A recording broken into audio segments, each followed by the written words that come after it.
Hello, everybody. Happy Mardi Gras. It's wonderful, wonderful to see you here. We're so glad to be here in person at Georgetown in Copley Hall. My name is Kim Daniels. I am the director of the Initiative on Catholic Social Thought and Public Life, where we work to bring the principles of Catholic social teaching to national and global conversations, to build bridges across political and religious and ideological divides, and to encourage a new generation of young people to see their faith as an asset in pursuing the common good. So again, I want to welcome you all here to this public dialogue on faith and the faithful in the 2024 elections. A look back, a look around, and a look ahead to November. We're grateful for all of you who are here with us in person. We also want to welcome the 1,800 people who are joining us online from around the country. Since we began streaming these conversations, we've been able to bring the principles of Catholic social teaching to over 310,000 people nationally and internationally. We're so excited about that. So today we're here to talk about the 2024 elections, which will test our nation's democracy and the religious faith of many voters. A divided nation will choose its leaders, and faith in the faithful will affect those choices in decisive ways. We've brought together 5 remarkable leaders with differing experience and expertise to look back at the role of religion in the 2020 U.S. presidential election, examine its place in ongoing campaigns, and look ahead and discuss the impact it's likely to have in November. Our participants tonight are Adele Banks, the project editor and a national reporter for Religion News Service.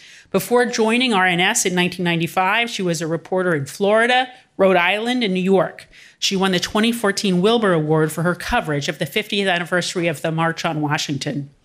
Laura Barron Lopez, the White House correspondent for the PBS NewsHour, is a CNN political analyst and a spring 2024 fellow with Georgetown University's Institute of Politics and Public Service.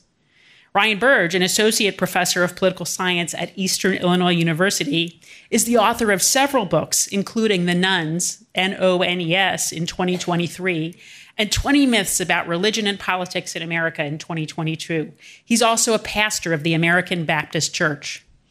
Robert Costa is the chief election and campaign correspondent for CBS News. He is the former moderator of Washington Week on PBS and a former Washington Post reporter. He and Bob Woodward wrote the best-selling book Peril in 2021 on the end of the Trump administration.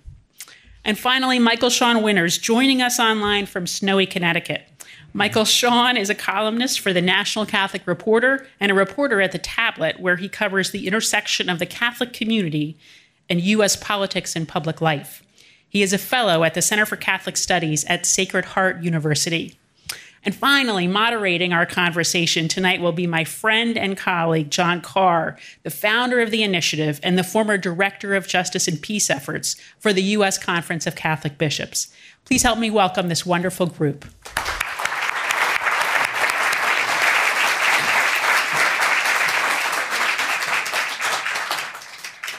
Good evening. First thing I want to say is Kim is doing a superb job as director of the initiative, almost as good as the last director. You will get a sign of that at the end of our gathering when we outline some of the other programs we're offering this spring. In the first 10 years of the initiative, we offered a series of major dialogues on faith and the faithful in U.S. politics. They brought respected and diverse leaders together to focus on the often ignored, misunderstood, and sometimes distorted dimensions of American political life that focuses around faith and the faithful. People of faith often vote their party, their prejudices, their pocketbooks, their ethnicity, their ideology, more than their religious convictions. On the other hand, many believers struggle to reconcile their faith with their lives, including their public responsibilities. Especially true with issues of life and death, war and peace, who moves ahead, who gets left behind, questions of character and capacity, threats to democracy and threats to the planet. These factors are often oversimplified or exaggerated. This is complicated. For example, I'm a product of a mixed marriage. Both my parents are Minnesota Catholics, but my mother from St. Paul, my dad from Minneapolis, a big deal. My mother's family, absolute committed Republicans. My dad's family, diehard Democrats. So there is no monolith when it comes to Catholics, even evangelicals and others. One of my favorite lines to explain this complexity, it comes from E.J. Dionne. He says, "There is no Catholic vote, and it's really important." I want to be clear about what tonight's dialogue is and is not. It is descriptive, not prescriptive. No one's going to tell you how to vote or to make the moral case for this candidate or that candidate. We will have other dialogues that wrestle with some of those choices. So we have 5 respected journalists and analysts, not moral theologians or religious leaders.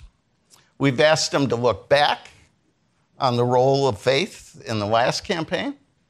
We've asked them to look around at what's going on now in this campaign. And we've asked them to look ahead on the impact that faith in the faithful can have in this election in November. As I begin, I'm going to turn to Ryan, who will give us a little bit of the overview of the data. But even before that, we have a division of labor here in that we have people who cover Trump, people who cover Biden, people who focus on Catholics or evangelicals or other parts of the religious community. We have folks who know a lot about the Latino community and the African American community, who are some of the most religious voters in our country. Very often the conversation is very narrow, focused on white evangelicals. So my first question to everybody, and I think I'll start with Robert. Based on your reporting or research, what is the most important or surprising thing for people to understand about the role of faith and the faithful in U.S. politics in this campaign? The most important or surprising thing based on your reporting, Bob?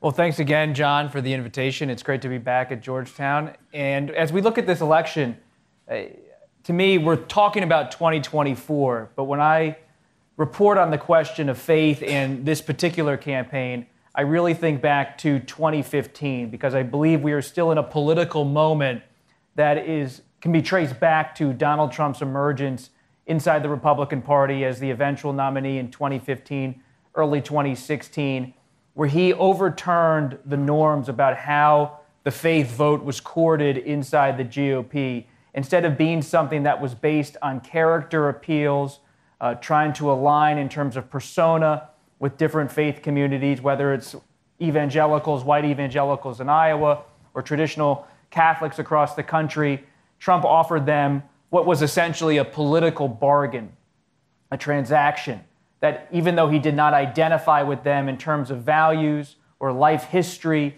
he was offering them a path to victory, especially on policy. At that moment in 2015, many voters across the country, and I covered that campaign closely, were alarmed about what they felt was a fast-changing country and a fast-changing culture, whether it was on abortion rights or same-sex marriage. And in Donald Trump, despite what they saw as character flaws, they saw someone who could be a standard bearer for their cause, whether it would be overturning and overhauling the federal judiciary, overturning abortion rights through Roe v. Wade, or moving policy in a more social direction, a conservative direction on social policy. And when Trump won, he ultimately embraced, in many ways, a typical Republican platform, but offered conservatives across the board a seat at the table in the cabinet. And that relationship was cemented in 2017, 2018. And though Trump lost in 2020, we saw in the most recent Iowa caucuses, he has retained his support with conservative Catholics and conservative evangelicals, mostly within the white Republican community across this country. And that has really been the fuel for him in Iowa, partly in New Hampshire, though not totally. That state's different. And he's now about 30 points ahead of Nikki Haley, days before next week's South Carolina primary. And so when you talk about why is Trump in the position he is, is the Republican voter, especially the Republican voter who considers himself a church-going or synagogue-going voter, identifies with how Trump approaches abortion rights, how he approaches Israel, not in terms of how they believe he has a core value on anything, but how they know he is going to provide for them on policy. And Ron DeSantis ran to the right of Trump. Nikki Haley has done so, tried to make a case against Trump from the right on some of these issues, but it has not broken through. And President Biden is out there making the case that he believes in the rights of people nationwide. He talks about people like migrants in a way that Trump does not. One of Trump's top agenda items is mass deportation of undocumented workers in this country. President Biden on immigration, of course, has a different approach, appealing to more progressive Catholics and other faith traditions on issues like immigration. But he has struggled at times to really make inroads with some of them because of his position on abortion rights. There's an immediate aversion among some faith-based voters, to move toward the Democratic side, even if they don't really like Donald Trump. So this is a rematch. So far, it looks like. And so many of the currents that we saw in 2016 and 2020 are still here. And that's part of the story and where I would begin. Yeah. Adele, you have been covering this for a long time. What do you think is really important this year or surprising? I think some would think it's surprising that people have started so early. People of faith are really concerned about this election, so much so that I believe much of my coverage about voter mobilization was in the fall, right before the election, and the last time around. But this time, as early as December, groups like the Conference of National Black Churches and Al Sharpton's National Action Network announced their joint campaign to have get out the vote efforts. And then by Martin Luther King Day, which was still very early, a group called Faiths United to Save Democracy had their first webinar launch of their plans, and the theme was why vote, because they were concerned about enthusiasm or lack thereof. So the groups that are doing this are doing it early this time. Okay. Laura, most important, most surprising? Mine may be a little bit of both.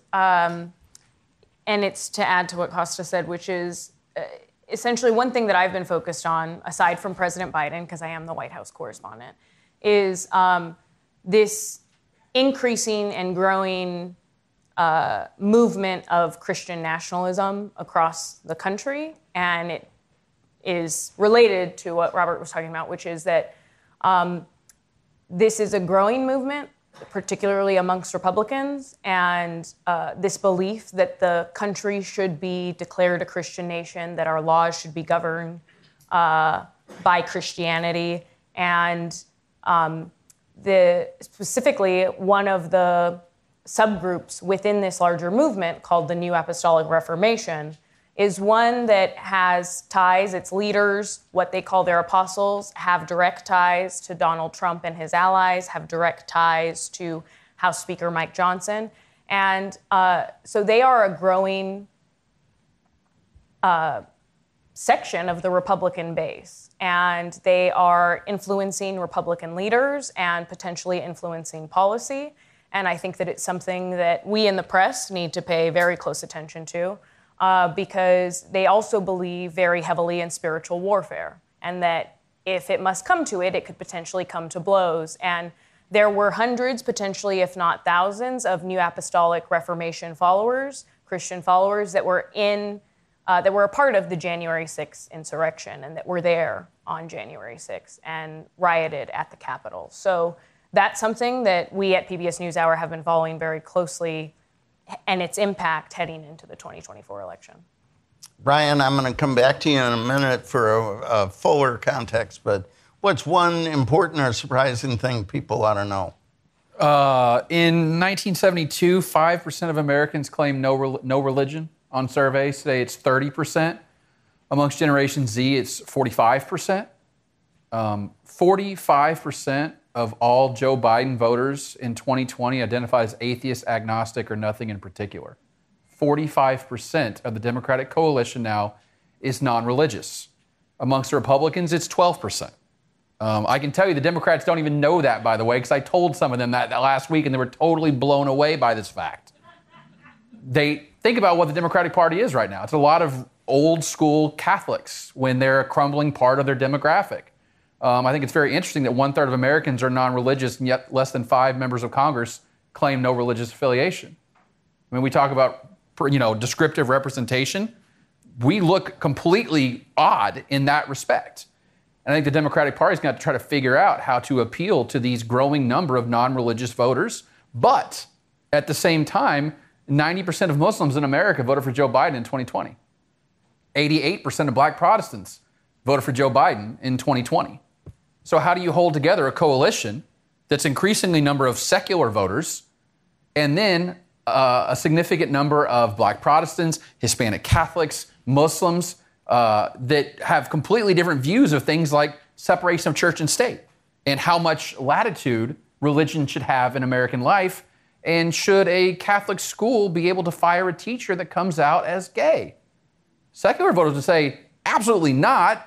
And Catholic voters say, absolutely so. How do the Democrats navigate these really difficult waters going forward is something they are not fully embracing. On the other side of the aisle, 12% are nones amongst Trump voters, but here's the problem. The Republican Party now is the party of white Christianity, but the share of Americans who are white Christians dropped from almost 80% in 1972 to less than 50% today. So the foundation which their entire party is built on is now crumbling by the day. So how do they pick up some non-religious voters, Hispanic Catholics, right? Maybe some black Protestants or Muslims, especially in light of what's happening in the Middle East right now. I think both parties are not really thinking about faith in a meaningful way going forward. Ryan, be careful. For some of us, the idea that the country was run by old white Catholic Democrats sounds pretty good to us. John Carr sounds like a Christian nationalist right now, I think. Michael, the odds that all this is going to work, I figure are 50-50. First of all, thank you for your beads. It's Mardi Gras.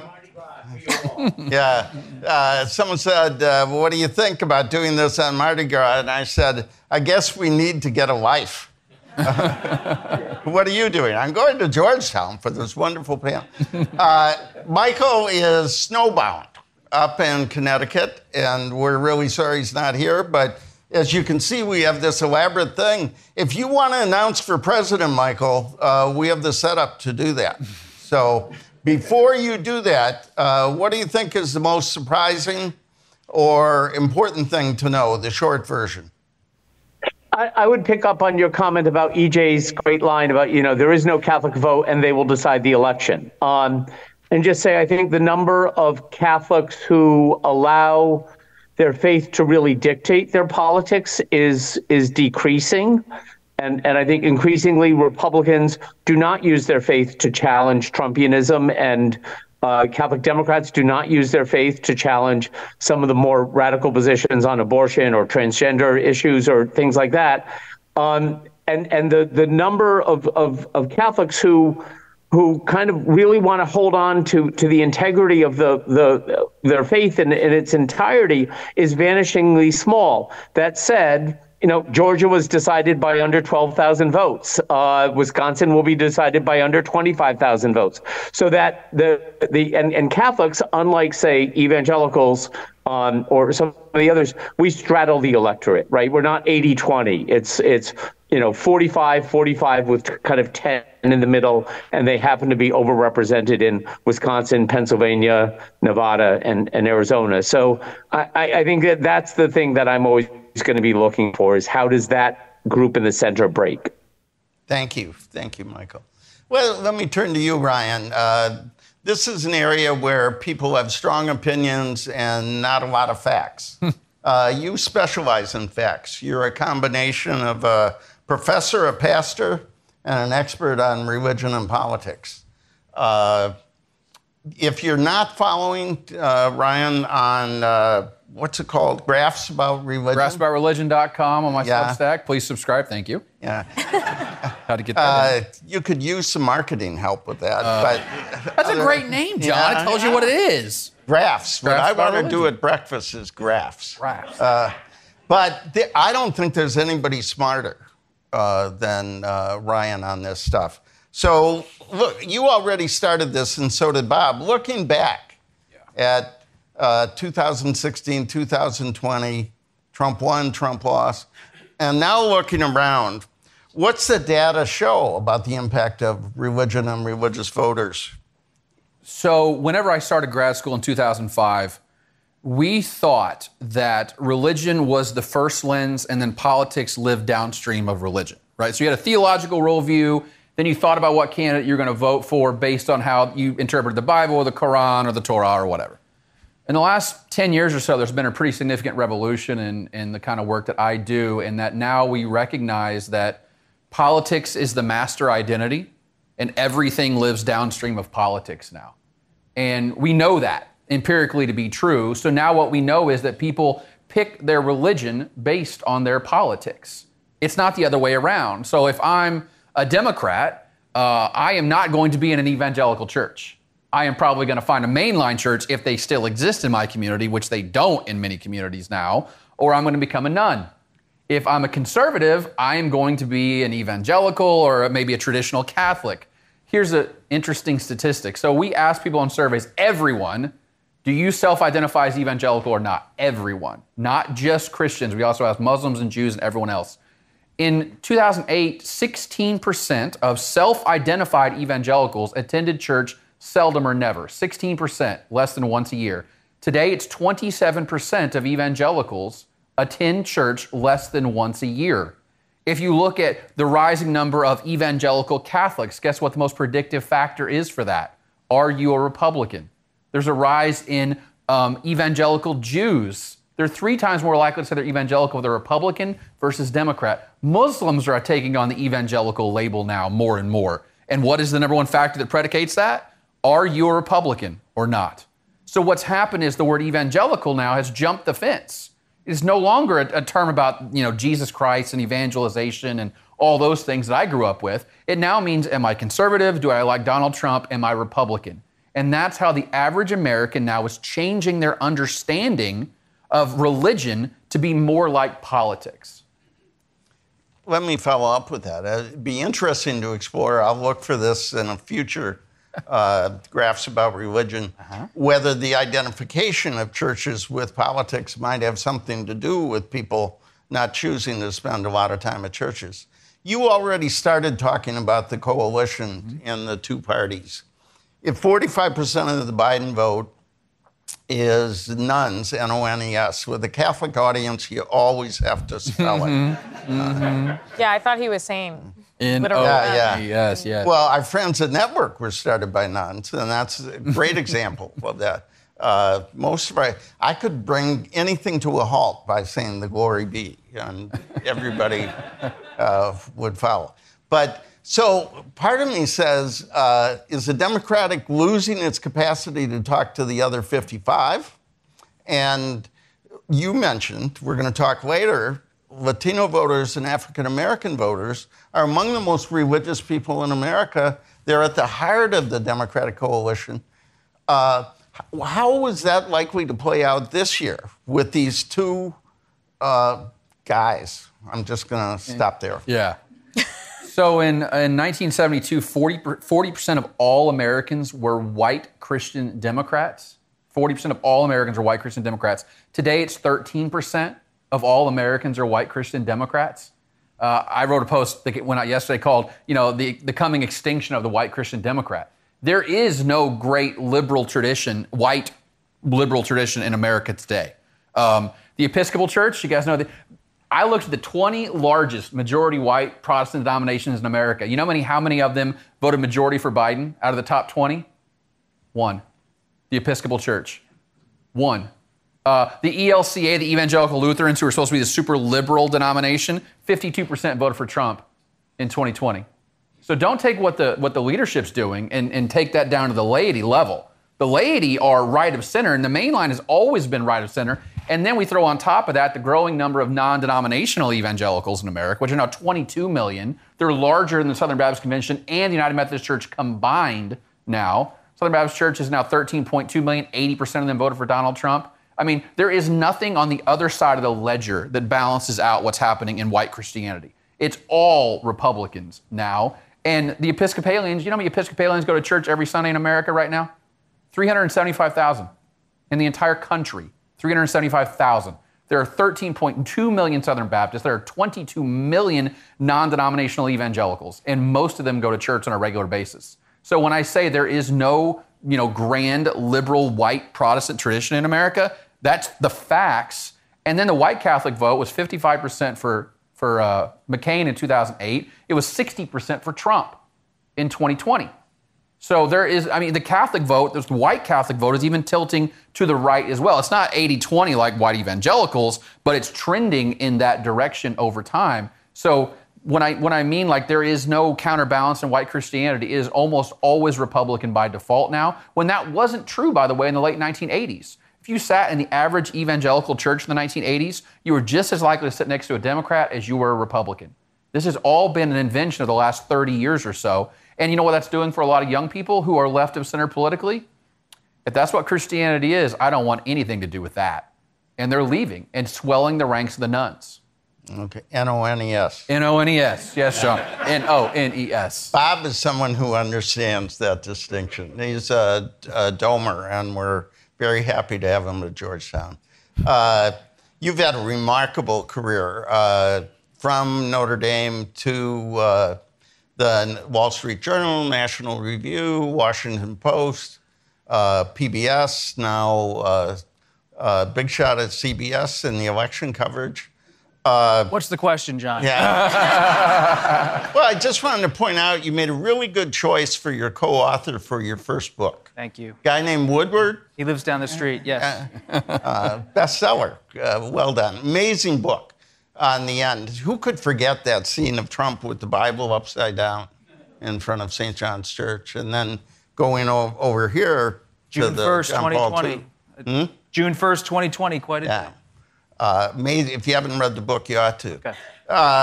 My question is, what role, and you started on this, what role does faith play in the life, in the politics, in the administration of Donald Trump? Well,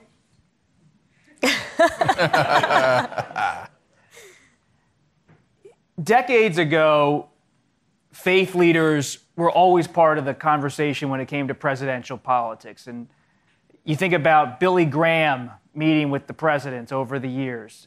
You think about Father Ted Hesburgh, the former president of Notre Dame, on all of these presidential commissions on the cover of Time magazine.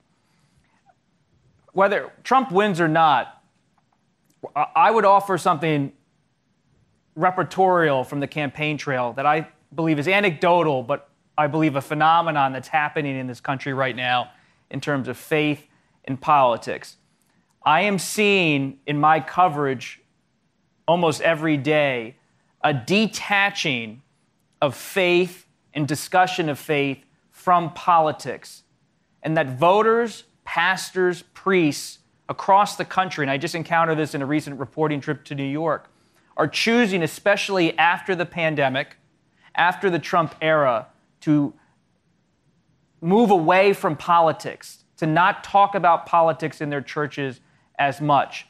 That faith is pervasive now in many parts of American culture. You saw Patrick Mahomes win the Super Bowl. He said, "All the glory to God." It was shared widely on social media. If you go on Instagram or Facebook tonight, many of your friends are probably quoting the Bible or the Quran or religious documents. But when I'm out there as a reporter, so often now voters are averse to talking to reporters, talking to producers about faith, because there is a widespread sense that it's no longer something that's worth talking about in a church setting, in a home setting, in a community setting. And that's changing how we think about faith and politics, at least at CBS, because this faith and politics used to be something people would openly talk about. I'm a Catholic voter, I'm a Christian voter, I'm a Jewish voter, and this is driving my politics.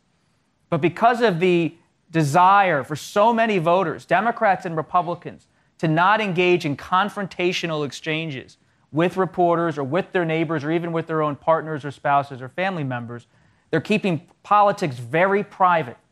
And this is leading to some very interesting phenomenon that's going to maybe shape what Laura was talking about. People, if they're Christian nationalists, they believe the culture has soured so much that a radical reformation is needed to move toward a more traditional conservative direction, they're maybe talking about this not in their community, not to reporters, but in a very select group within their tight text messages, community.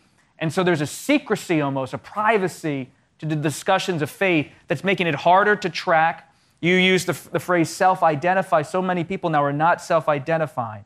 And I think this is changing faith for the next administration, whether it's Biden or Trump, and it's changing the press and our coverage. Because I noticed in 2016, people didn't want to talk about politics because expressing anything about Trump, support for Trump, gave them a social stigma. And what I'm detecting now, nearly a decade later, is there's now a perceived social stigma for leaning too hard into their faith in a public setting. And that's so interesting to me because on social media, it's still there permeating everything. But it's not at the same level. Anecdotal, this is not a data point or an academic point. But I'm noticing so often people don't want to talk about it. And that's why I thought it was important to come here tonight, because it's good to talk about it. Because it's just not, people don't want to talk about things they are seen as controversial because there's a cost socially and professionally in their calculation in making that decision. Fascinating. The Republican Party used to have an explicitly faith-based appeal to evangelicals, to Catholics, to others. Trump seems to have broken that and have gone to, as you said, transactional thing.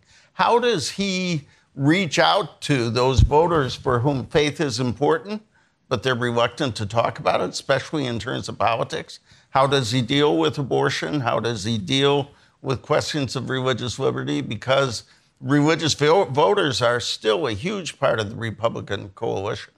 Coalition's the key word. Just briefly, Trump has made the case to so many stakeholders in the Republican coalition that he will provide space for them at the table of power as long as they provide him political loyalty.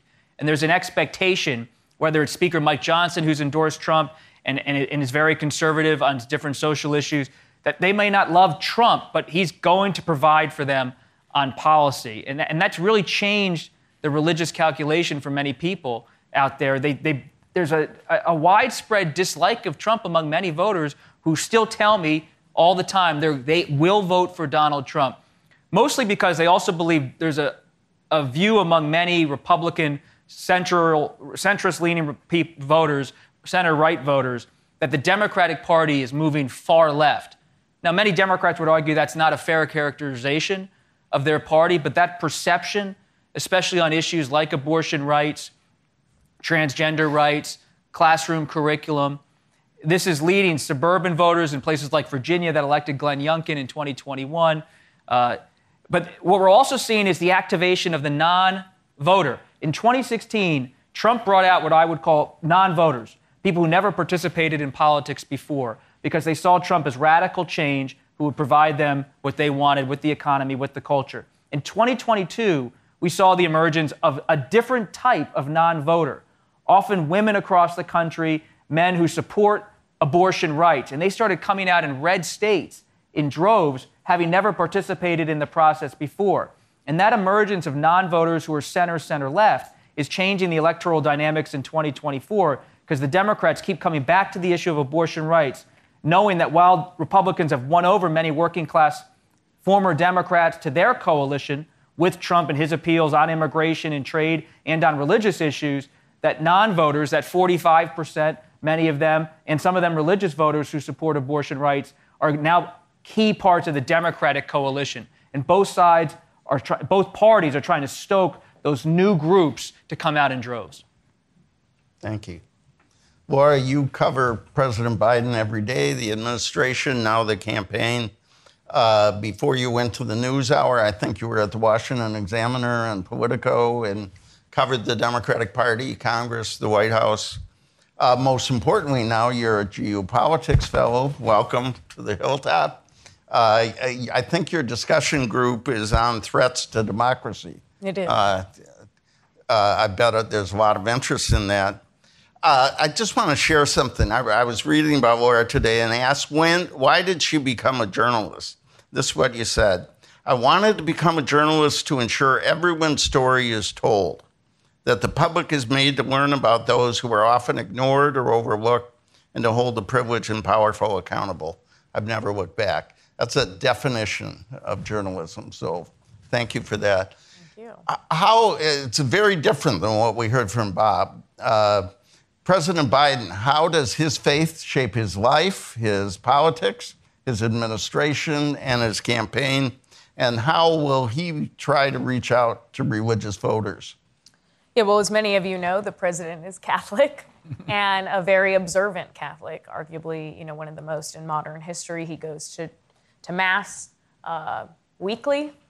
I've watched him about go. 200 yards from here, Right, in Washington. Right. And also in Wilmington, when he goes home, the church where his son Beau Biden is buried.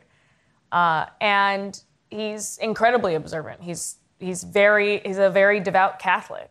And we saw him wrestle with that in the last election cycle in 2020 when he was talking about abortion and essentially being pushed more to the left on abortion by the rest of the party. Because, in that contested primary, a lot of Democrats were asking where he was standing on his on abortion, and particularly on the Hyde Amendment, which many of you may know is the law that prohibits most federal funds from paying for the abortion procedures.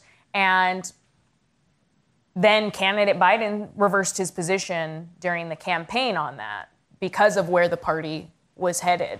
You've also seen that he often, when he talks about abortion, he uses the terms pro-choice, choice, life, because he also, for a long time, has not been comfortable using the word abortion. And I think that is because of his background and because of his faith. And you see that he more and more is starting to really confront that issue because of the fact that it is so salient for Democratic voters, that he is going to be talking about it aggressively heading into the 2024 election. Maybe Kamala Harris a bit more so because of her comfortability with that issue in a way that the president, as a devout Catholic, is not as comfortable with it, despite the fact that he believes in, abortion access. So I think that, it's incredibly important to him. It's something that he talks about a lot. He talks about his faith pretty frequently. But he is, I think, of the old Catholic breed that you were talking about that is dying out, which is that he is very much, his Catholicism is social justice and humanitarian and peaceful. And that is not necessarily something that the remaining Christians or Catholics agree with him on in terms of that direction. And so what's the irony here is that when you look at polling, so many voters doubt how religious he is or his Catholicism, how Catholic he is, and yet he is arguably one of the most observant in modern times. So. Really, you talked about the paradox. I think it was last week, President Biden, he apparently says things at fundraisers he doesn't say elsewhere. He said, yes. I'm a Catholic. I'm not comfortable with abortion.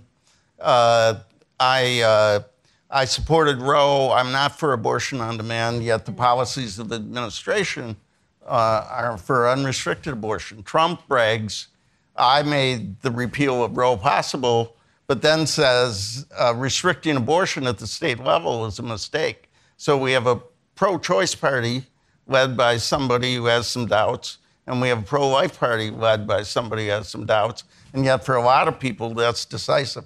Part of you talked about the Catholic community, a big part of the Catholic community, a growing part of the Catholic community, and a growing part of the nation are Latino voters who also bring their culture, their faith, their families into this. It looks like Biden and the Democrats are having trouble maintaining their support in the Latino community.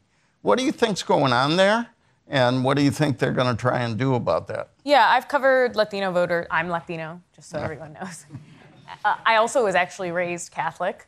So I'm very familiar with Latino Catholics, and in particular with Mexican Catholics, who are, more you will find more Mexican Catholics in states like California and Arizona and Nevada than you will in states like Florida, Texas. And so, yes, in recent cycles, Trump has been able to, at the margins, increase his support amongst Latinos. But a majority of Latinos still vote Democratic, at least in battleground states like Arizona, Michigan. I don't count Florida as much as a battleground state anymore, at least not for Democrats. They don't play there as heavily. But and Texas is not a battleground state, no matter how much Democrats want it to be. So, yes, along the Rio Grande, amongst Latinos in Florida, has Trump increased his margins? And somewhat in other battlegrounds, yes, he has. The majority still vote for Democrats. The reason, I think, a lot of it is a gender gap. Young Latino men we saw in 2020, also in 2022, have started to move more towards conservative, more towards Trump and Republicanism, and they have separated from their Latina young counterparts who actually tend to be more progressive. So I think that is where you're seeing the Republicans be able to siphon off Latino voters. And I'm not, based on the polling and based on the voters I've talked to, it's not necessarily because of religion first. It's because of other issues. It's because of, I think social media contributes to this, but it's because of LGBTQ, rights and beliefs. It's because of abortion, but it's also just because of the economy.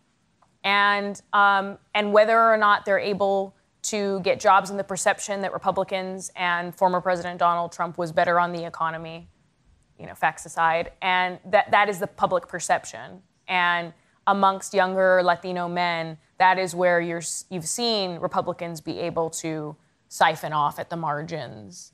And men in general, Latino men in general, siphon them off at the margins compared to their female counterparts. Thank you. That's interesting. Adele, Kim talked about your long record and where you work, upstate New York, Orlando, and elsewhere. You bring a lot of history. You've been covering this for a long time. One of the reasons we want Adele here is her and her colleagues at Religion News Service just do remarkable work. Thank you. Not only on religion and politics, but the whole span of this. And it just ought to be recognized how important it is. And Adele has been doing this for a long time. You, as Bob and Ryan talked about how white Christians don't like to talk about faith and politics, I get a sense there might be some other Christians who like talking about faith and politics. Mm-hmm. And there might be some other religions who are not white and not Christian who are getting ready for this campaign. You cover this stuff day in and day out. What are you seeing? I'm seeing a lot of concern about enthusiasm and also some ramped up activism in ways that people might not have expected because we didn't know how the world was going to change. I noticed with both President Biden and Vice President Harris, they made sure that they catered to their base, as they say, in South Carolina. President Biden was there recently and spoke to Mother Emanuel AME Church, and he condemned white supremacy. And then Vice President Harris spoke to women who are part of the African Methodist Episcopal Church. So both of them did something related to that same historic Black denomination. And then she also met with faith leaders in South Carolina and talked about the promises they kept, which is their lingo right now. But as I understand from CBS News, there was a very low turnout in the primary after all that effort. So that's one thing that's happened. Another is that there is a great divide amongst faith leaders about the whole Hamas-Israel war and the ceasefire push. Even when Biden was at Mother AME, he was speaking and he was interrupted by people saying ceasefire now. Some of the people in that audience said 4 more years to kind of counter that. But the drumbeat about the concern about whether there should be a ceasefire is growing, so much so that my colleague, Yonat Shimron, wrote today, just fresh out of the press, so to speak, about a march that's going to be happening from Philadelphia to D.C. starting tomorrow for 8 days. And it's primarily a group of faith leaders that are speaking of how Black Lives Matter, but it's also Jewish groups and also some Muslim groups who are doing this. This is not something that happens every day.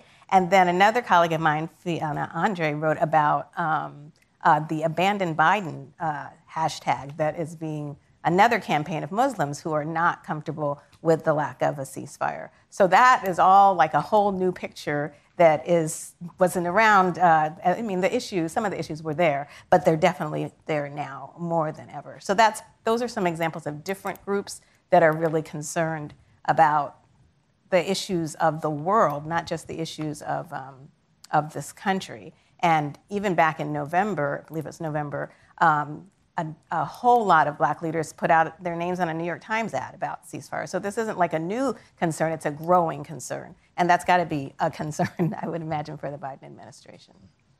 Ryan talked about how 80% of white evangelicals are in the Trump camp. Huge numbers of African-American voters, and many of whom are part of the African-American religious tradition, are very much in the Democratic camp and have been, although there are some signs that may be wavering or not.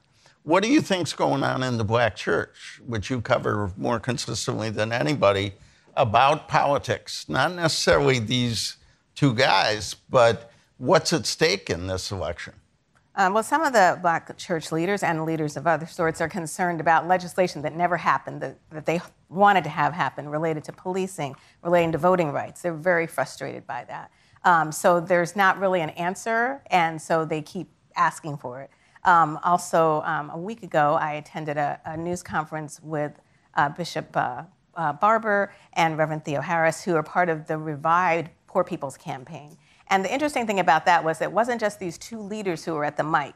They turned the mic over to people who are poor and who are low-wage earners. And they had a chance to talk about their concerns, benefits that they wish they had that they don't, how they're trying to make ends meet and how difficult it is and how they don't feel like they're heard.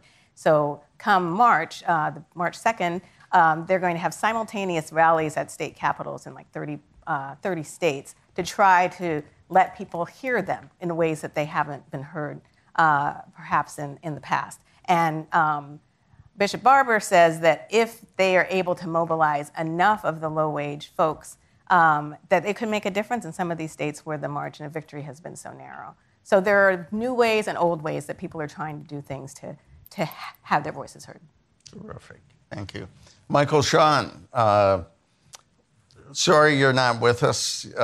Michael Sean is a dear friend, but he, for those of us who are friends with Mike, one of his great gifts, he makes us all uncomfortable on occasion. In that he challenges Trump, he challenges the culture warriors, and then he challenged progressives for not being consistent about the consistent life ethic. He has a sense of history and culture, and so he has his blog in NCR. You may not be aware he has written 2 books that really qualify him for this discussion. Left at the Altar, How Democrats Lost the Catholics and How Catholics Can Save the Democrats. We're interested in the 30-minute version of the 30-second version of that. And he did a remarkable biography of Jerry Falwell, God's Right Hand, how Jerry Falwell made God a Republican and baptized the American right.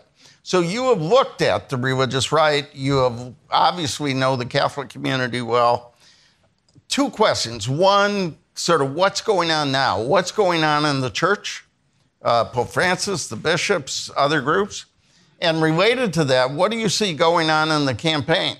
Who's reaching out? Who's not reaching out? What do you think are the dynamics internally and externally? So you have this, and this is a first ever really in the history of the American Catholic Church where there is a certain significant divide between large swaths of the American Catholic Church, including the American Catholic Episcopacy and the Pope. So in the next year, the Pope is going to be talking about immigration and about the poor and about the synodality and outreach and blessing gay couples. I mean, this is his thing. And then you have the U.S. Bishops' Conference, deciding in November that abortion is their number 1 priority. In a federal election, at which abortion is not really particularly significant. So I think you're going to get a lot of mixed cues coming out from the religious leaders, and I don't think it's going to make a huge difference. I think what they're grappling with on both sides. I have a review coming out tomorrow of John Judas and Roy Teixeira's book, Where Have All the Democrats Gone? And one of the things we've not talked about tonight is class, and how that intersects with some of these issues, and that you have, what political strategists call the diploma divide between the highly educated urban post-industrial centers, mostly on the coasts, and then you have the heartland, and this incredible cultural divide. And I think what you're seeing is religion is becoming part of the heartland. Like that 45% of Democrats who are nuns or atheists or agnostic, that's part of the culture of these post-industrial metro areas. Very affluent, very culturally cosmopolitan, and on social values, very, very libertarian. How does that shake out in terms of what the parties are going to do? And what that estuary where politics and religion works, I think the thing that is emerging that I'm going to keep an eye on is the degree to which abortion is a totem for extremism. So before the referendum in Ohio, they had that circumstance of a 10-year-old girl who had been raped and was not able to get an abortion in Ohio. She had to go to Indiana to get it.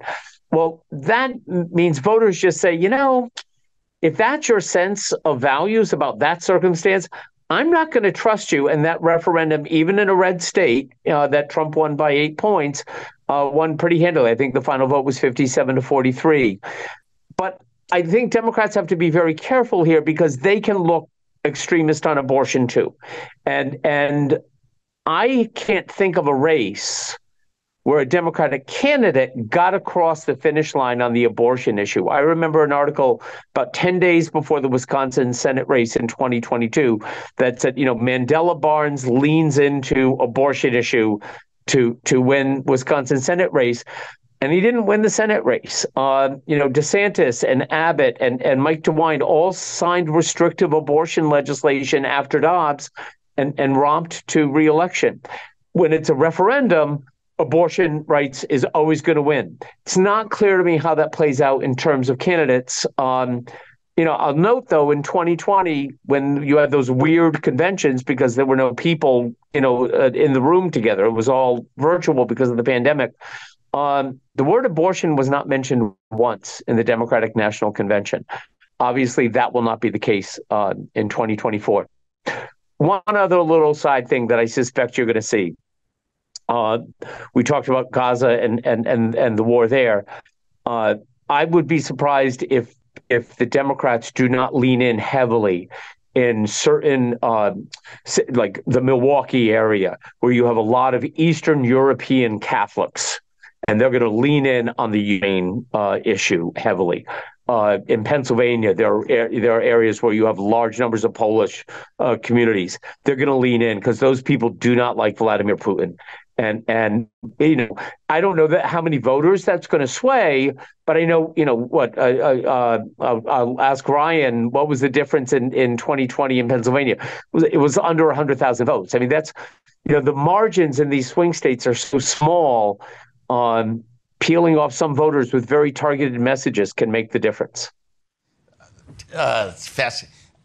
One question I have, are there any Democratic staffers who know that there are Polish communities in Pennsylvania and Ukrainian communities? And so you said we're sort of walking in the wilderness here. The bishops and pope are different pages. People aren't paying a lot of attention. What should be some of the themes? What should be a contribution from the Catholic community to a campaign? Let's be honest. All the data says, and you don't have to be Ryan Burge, no, people don't want this race. So what should our contribution be? I've been rereading Gaudium et Spes today, and, it's really beautiful that the church is called to be active in the world and to promote the common good and not reducing it to ethics, but certainly a view of human dignity and the human person and human culture and human political life as good things to be engaged. And I wish, especially as you think, Trump is such an unprecedented threat to democracy that I would love to see certain Catholic voices stand up and really speak to the way the Second Vatican Council embraced, human rights and participatory democracy in a way the Catholic Church historically had never done. And unfortunately, I don't think that's going to be a dominant theme, and I don't think it will come through. I will say I was heartened in September at Fordham. Cardinal Cupich went and gave a talk on the 40th anniversary of Cardinal Bernardin's consistent ethic of life speech. And he actually tweaked it and said a consistent ethic of solidarity.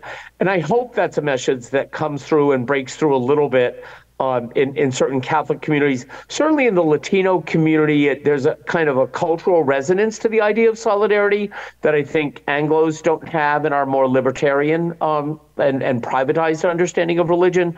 I hope that breaks through, but I just, I watch the news and I just think, God, you never know what's going to break through with these guys, and Trump can just dominate the airwaves so, thoroughly. Mm-hmm. I'm not hopeful that it's going to make a huge contribution to the discussion. Hey, John, real quickly, I think it should be noted in this discussion briefly that, as we just discussed, this election could come down to different core constituencies, small voter groups like Ukrainian Catholics in Philadelphia and in Milwaukee. But we also need to pay attention to two candidacies we have not discussed: Robert F. Kennedy Jr., the nephew of the first Catholic president of the United States, son of Robert Kennedy, killed in 1968. His super PAC just aired a major ad on the Super Bowl using the old Kennedy song. And for low information voters who are barely paying attention, and in a news media environment where jobs are being cut and the audiences are, in some places, and readership is shrinking, someone like Robert F. Kennedy Jr., for someone who doesn't actively participate in politics but loves the Kennedy name or identifies with his outsider credentials, even though he has embraced conspiracy theories on different fronts, if he even gets 1 to 2 to 3% in a place like Pennsylvania or Ohio or Wisconsin, it could change the election. And we've been talking about the calls for a ceasefire.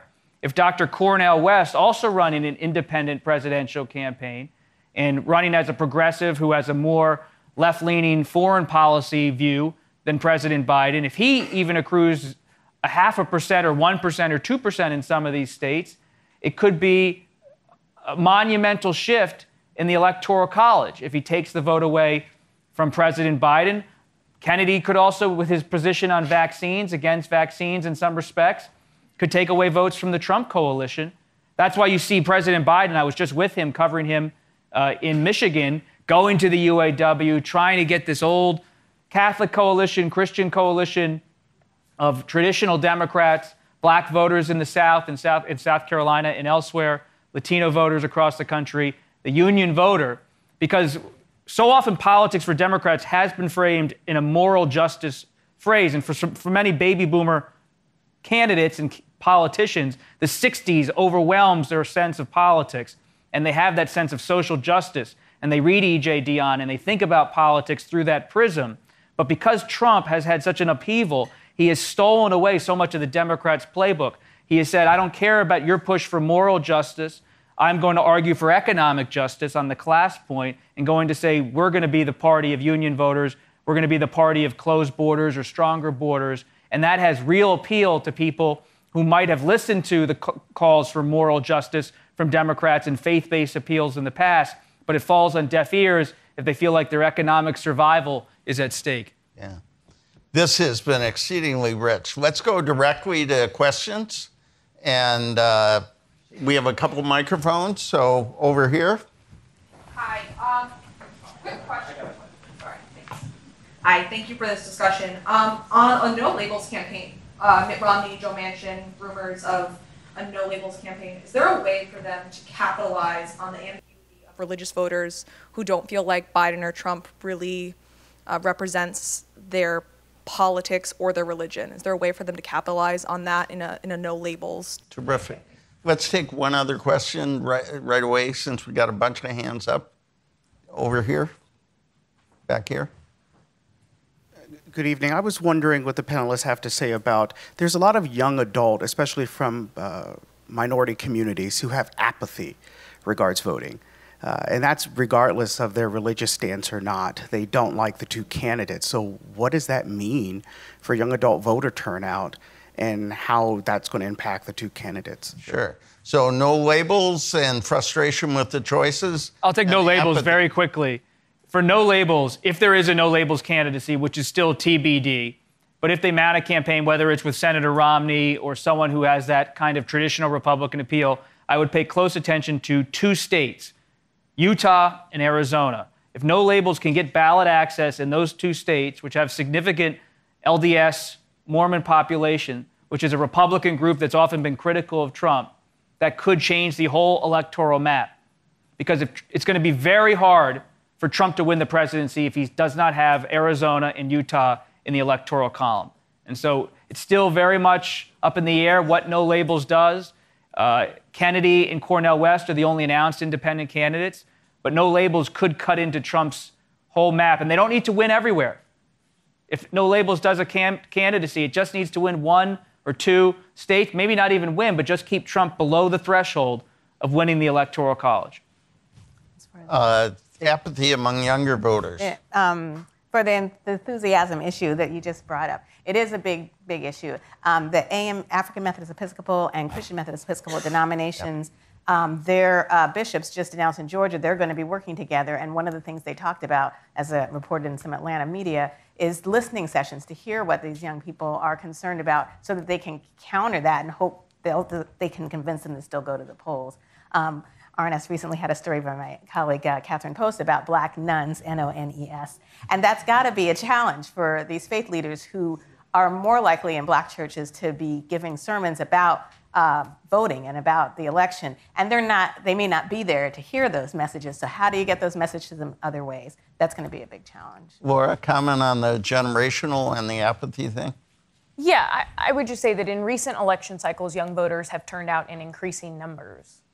So it's not that they aren't necessarily voting. I mean, they've increased their voter share every recent election cycle. And that they do skew Democratic heavily, although we are seeing younger men start to become more conservative.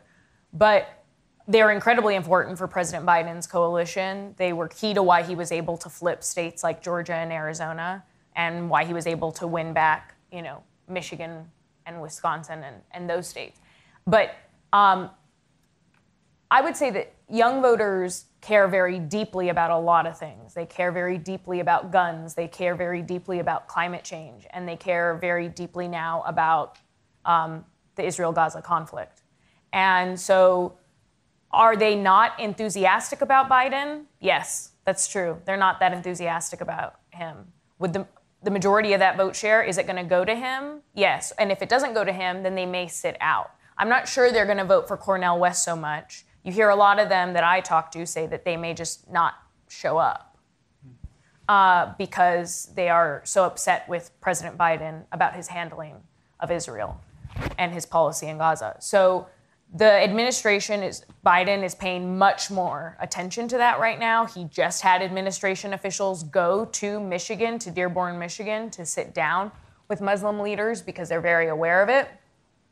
But they are going to be mostly heavily leaning into arguments around threats to democracy, abortion, and guns to try to win back those young voters and convince them to go to the polls because, they're going to strike the contrast with Trump, which is that he won't implement more restrictions on guns. He will restrict abortion access and poses a threat to How about a quick comment from people on the panel about the importance of the Muslim community and the Jewish community in light of what's going on in the world? Yeah, the Muslim community is 1% of America. There's only 3 or 4 states where they're more than 1% of America. Even in, actually the largest percentage of Muslims in America is in the state of Illinois, which is where I'm at, and that's a blue state, so, that doesn't really matter from an electoral standpoint. Even in Michigan, it's only about 2% of the electorate. 90% of Muslims voted for Biden in 2020 was actually the bluest religious group in America were Muslims. I've seen polling. I saw some advocacy organizations say only 5% of Muslims want to vote for Biden now. That's not realistic. You don't see stuff like that. I mean, they might lose 20% of the Muslim vote, maybe 30%, but would that really matter? It's a numbers game, guys. Most Americans are still Christians. These other groups do matter. Everyone matters, but on electoral day, my vote counts the same as anybody else's vote. I really don't see a pathway where a Muslim's going to go, I'm going to vote for Donald Trump. I just don't see that. They might set out, and that would be obviously bad for the Biden campaign. I just don't see the Israel-Gaza thing having national electoral consequences when it comes to November. Okay, other questions? There's one in back, one up front, and one here. Let's do those three, and then we'll begin to wrap it up. We mentioned the transactionalism that seems to be growing in Republican voters when they make justifications or justify their vote for Trump. I'm just curious, maybe from Laura or Del specifically, if those conversations are going on in progressive circles in the Democratic coalition as well about how much does the faith or the morals of a leader matter, or should we really just be more policy or practical in our selections? And then for many of the panelists kind of down the ballot, do we see that transactionalism consistently? I mean, do folks really not care at any level now what their leaders do behind closed doors, or who they are, or how sinful they are, or no? I mean, what impressions do we have of this trend? So transactionalism and character. Up here? Right here. I just wanted to ask about the libertarians. Politico said Kennedy might run as libertarian, so to be on more states. Kennedy as a libertarian, and then right here. And one other,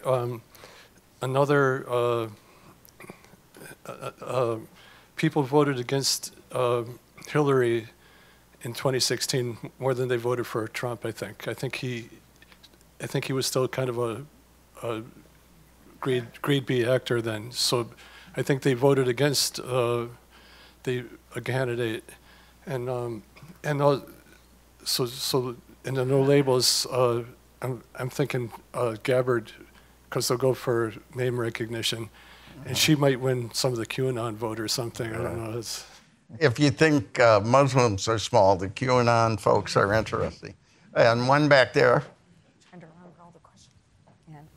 Hi, regarding the Latino and Black communities and how they may be moving away, I didn't hear the economics factor really brought in, and I sense that the immigration problem is leading to an overabundance of unskilled labor, and that's hurting those communities more than the average American. And do you see that as having a role or not, or compared to the faith factor? Okay, economics and Latinos, libertarian, and transactionalism and character. Who wants in? Well, I think he asked us on transaction and character. In terms of, I don't think there's an equivalent on the Democratic side in terms of transaction the way there is with certain sections of the Republican base and evangelicals and Trump. Now, especially because you've seen that so many different parts of the Democratic coalition have voted for Democrats and then don't always get what they want. Immigration is one thing. I mean, President Biden came in saying he was going to reverse all of the Trump policies, be the most humanitarian president when it comes to migrants and refugees, and then he just signed on to one of the most conservative border deals that this country has seen in modern history. And he would have signed it had it reached his desk. He often bucks progressives repeatedly over and over and over again, and still wins. I mean, he won the 2020 primary, and he is atop the party. In terms of voters feeling as though, I think you are hearing more voters that I've talked to say that they are kind of just making a practical choice. Are they that enthusiastic about him? No, but the alternative, they can't stomach, and they're voting against, the alternative in Trump. But it's not so much because they necessarily expect President Biden to give them everything that they want, especially on key policies that they want. Michael, Sean, character. I think, I don't see any evidence that people, search for a person's character the way we once did. It just doesn't. It doesn't happen. And they want policies. They want delivering. I do think the ability that Biden has to make people feel like he cares about them does matter. In the same way as Trump makes people feel like he's speaking for them. And we've only focused about the presidency, but in a state like Arizona, people aren't just going to be voting for the president. They've got a really key Senate race. And I'm going to go out on a limb. I think Ruben Gallego is on his way to the Senate. But I also think Ruben Gallego is the Latino who can go on Bill Maher and hold his own. By which I mean, he can speak to working class people. When he was the head of the Congressional Hispanic Caucus, he barred his staff from using that vulgar neologism Latinx. He said, you can't even pronounce this word in Spanish, stop it. And he's got that fiery character thing that connects with working class people. And, that will bring people out to the polls in Arizona, whether the no labels does or the other. So that's the one swing state in the presidential race where I think you have a competitive Senate race that's going to be potentially decisive for the presidency. So we have one prediction to line up. Watch out for Gallegos in Arizona. 1 30-second prediction. Ryan? Oh, my gosh. It's going to be close, guys. We flew you in for that. Yeah, you got it. No, I think, to me, the most interesting question is not what happens in this election, it's what happens in the next election. What does the post-Trump Republican Party look like? No one knows what that is. There's no one like Donald. Whether you like him or hate him, when he comes on TV, you watch him. There's been no figure in American politics in my lifetime like Donald Trump. And who steps in that role? I think either way, we're in trouble. We have a 77-year-old and an 81-year-old running for president of the United States, guys. 30% of Americans wanted this matchup, by the way, in polling. 30% of Americans. 70% of us did not want this. We're going to have open seat on both sides, open primaries on both sides in 2028. It's going to be a wild situation. I think whatever happens here, I really do think that Biden's going to pull it out. Okay. Barely. Barely. Okay. But the thing is, one or two states make all the. But can I just say this? It's amazing that we live in a democracy with 330 million voters and how close presidential elections are. Okay. What an amazing thing. So, 2 predictions. Third prediction. You want me to predict who's going to win? No, you can choose your prediction. I can choose any prediction? Any prediction. I think that it cannot be overstated how much abortion is going to be a factor in this election. Some of my editors didn't believe me when I said it was going to be massive in 2022 because polls were showing that it was losing salience the further you got away from the SCOTUS ruling. And I kept saying, that's not what I'm hearing from voters.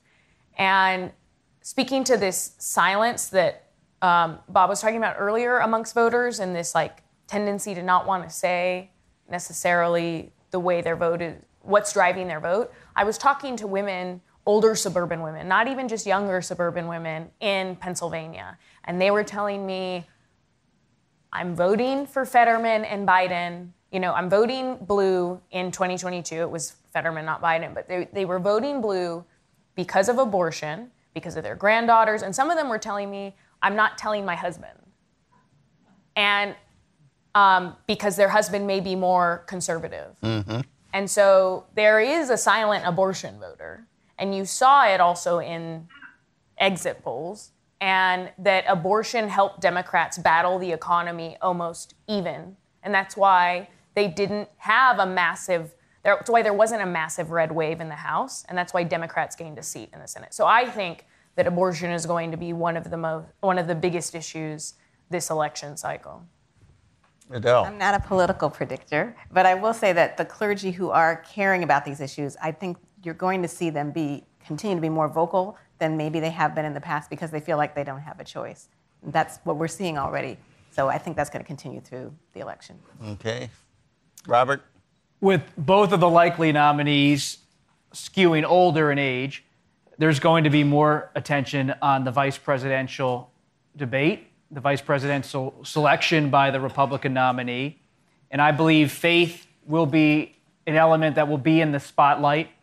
Among my sources, some of the names I've heard mentioned as possible picks for former President Trump include Senator Marco Rubio of Florida, though they would have to figure out being from the same state of Trump. Maybe Trump would have to change his residency back to Trump Tower in New York. Rubio has an interesting faith story. Raised Catholic, but his family for a few years joined the Mormon community. Then he also has attended evangelical Christian churches with his wife and children.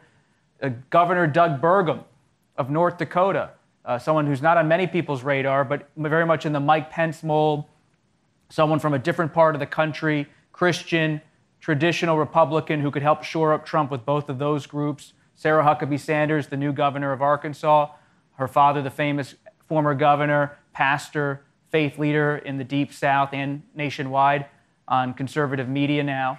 And so Trump's pick in 2016 was about making sure that Christian voter, the evangelical, was with him. There's a belief in the Trump world that that voter is very much with Trump, and he doesn't necessarily need another Mike Pence type, but you can expect in the Trump campaign, should he be the nominee, that faith will be part of the criteria as they look at possible nominees. Okay. This was amazing. It was recorded, and we already had Mike. Someone's pointing. Michael gave us a preview of the Arizona Senate race. Right, there you go. And this is going to be recorded and available for your friends who didn't see it. We have several dialogues coming up. On the 28th, we're hosting a special Salt and Light gathering, a listening church in a divided nation, with our friends at Jesuitical and America. And that's a dialogue with Cardinal Wilton Gregory, the Jesuitical team, and two young Catholics, including our own Anna Misva, Anna Gordon. I still think of her as Anna Misva. Her dad will like that. He's in the room. On March 8th, we host an online dialogue on Catholic sisters working to eradicate human trafficking. These are the NUNS doing remarkable work around the world, and it's going to be amazing. And on March 12th, we're going to have a special Dahlgren dialogue here in the chapel on the global synod process in the church and lay leadership, women's leadership, and the social mission of the church. We have an amazing group, Sister Natalie Bacart, who's the highest ranking woman in the synod process, Cynthia Bailey-Mans, one of the U.S. delegates, Chris Ann Valancourt Murphy, who many of us know works on the death penalty, Chris White. Tonight's an NCR night for us. A lot of our friends from NCR, who's the Vatican reporter, and Bishop Daniel Flores from the border. So a lot going on. For those of you who are in the room, we have a wonderful reception. We had such a great turnout. There's not going to be a lot of room, but we'll manage. I want to thank especially my friends, Kim and colleagues, Kim Daniels, Kim Masick, Anna Gordon, and Christian Sonnen for all their work. And join me in thanking Robert Costa, Adele Banks, our friend Laura, and Ryan, and Michael Sean for a wonderful evening.